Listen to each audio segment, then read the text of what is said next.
It's definitely become an epidemic in the Republican Party. Nearly every GOP Senate candidate has co-signed this idea that Trump was the rightful winner of the 2020 election. We had Ted Budd, Blake Masters, and J.D. Vance all refusing to comment on whether or not they will accept the 2022 election results. These governor's races are also so important. Carrie Lake, who we're going to be talking about next week, just said this weekend she's not going to accept the results of her election. What you're seeing from Pennsylvania to Georgia to Arizona, which were 3 states critical to that path to 270 for Joe Biden, actively saying that they will stand in the way of a duly elected Democrat being seated in the White House. And that is something they cannot stand. This is exactly why American Bridge launched Bridge to Democracy, which is part of our program, The Cycle. The Secretary of State's race have never mattered as much as they matter now. So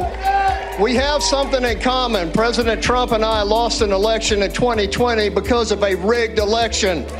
Sometimes you lose because nobody likes you. It's, cry into your cake, watch a sad movie, get over it.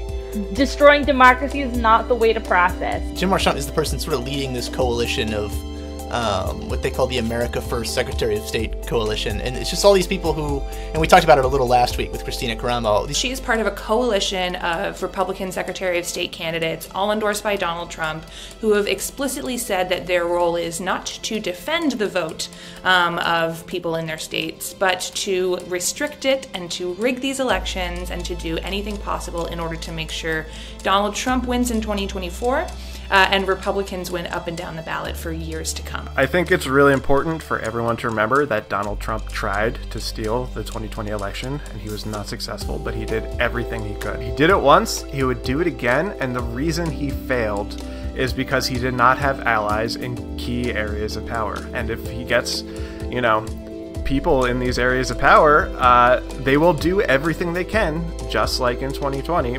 If they do not win, they see it as a rigged election, and the reason is because of Donald Trump, and it is utterly dangerous, and it cannot be allowed. These people cannot have these positions of power. It's dangerous to America as a concept. At American Bridge, we're holding Republicans accountable. Subscribe and join the fight.